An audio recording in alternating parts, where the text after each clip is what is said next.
Bonjour à tous, c'est François de Comptabilité Taxi. Je vais vous parler aujourd'hui d'une situation qu'on rencontre souvent dans les sociétés où il y a plusieurs associés. Et la question du jour, c'est de savoir si un associé a le droit de travailler bénévolement dans son entreprise. Alors la réponse c'est oui, un associé a le droit de travailler bénévolement. Mais c'est pas sans risque et les risques ils peuvent se porter au niveau de l'associé bénévole ou au niveau de la société. Le premier point c'est au niveau de l'associé bénévole. Ce qu'il faut savoir, et c'est particulièrement important quand on est chauffeur de taxi, c'est qu'un associé bénévole qui conduirait le taxi et qui aurait un accident ne sera pas couvert au niveau de la protection sociale, puisque justement il est bénévole et que justement il ne cotise pas. Et quand on a un accident de la route, les conséquences peuvent être graves. On n'est pas comme un expert comptable où si on a un associé bénévole, il se froisse un doigt, ça devrait aller. Mais dans le cadre d'une activité de chauffeur de taxi, je ne peux que vous inciter à être extrêmement vigilant sur ce point. Un accident de la route peut devenir très grave. Mais ça dépasse ce simple cadre-là. Si votre associé bénévole, il exerce par ailleurs dans une autre entreprise en tant que salarié et rémunéré, il faut savoir qu'il ne sera pas couvert par cette entreprise parce que la loi dit très clairement que l'accident n'est indemnisé que s'il a lieu dans l'entreprise où il exerce et où il est rémunéré. S'il a un accident ailleurs, un accident du travail ailleurs, il ne sera pas couvert dans l'entreprise où il est rémunéré. Et ça va même encore plus loin, c'est que l'employeur, s'il devient inapte au travail ou il ne peut plus travailler, il pourrait même être en droit de le licencier. Le deuxième point, où il faut être attentif pour l'associé bénévole en lui-même, c'est s'il est demandeur d'emploi. Parce que le demandeur d'emploi doit être en recherche active d'emploi. Alors bien sûr, s'il travaille que quelques heures, de toute façon, personne ne le sera sûrement. Mais si ça ressemble presque à une activité professionnelle, alors on pourrait lui reprocher de ne plus réellement être en recherche d'emploi et ça pourrait lui faire perdre son droit à indemnisation au niveau de Pôle emploi. Maintenant, du côté de la société, il faut être vigilant sur un très grand nombre de points.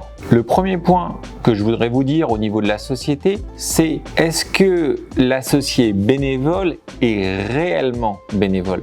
Parce que dans le cadre d'une activité de chauffeur de taxi, on pourrait très vite dire que ce n'est pas le cas. Est-ce que l'associé bénéficie du véhicule équipé taxi? Est-ce qu'il peut en bénéficier pour un usage personnel? Si c'est le cas, alors il bénéficie indirectement d'un avantage en nature et donc il n'est pas réellement bénévole puisqu'il a une forme de rémunération et donc en cas de contrôle URSSAF, l'URSSAF serait en droit de procéder à un redressement. La deuxième chose, c'est est-ce qu'il s'agit d'un travail dissimulé? Est-ce que votre associé, s'il est minoritaire surtout, il n'est pas dans une situation de dépendance juridique? Est-ce qu'il ne serait pas amené à recevoir un emploi du temps qu'il doit respecter avec des contraintes, des horaires de travail? Parce que s'il est réellement bénévole, il travaille quand il veut, comme il veut. Si quelqu'un lui donne des ordres, alors c'est qu'on est dans une relation de travail avec un employeur et un employé.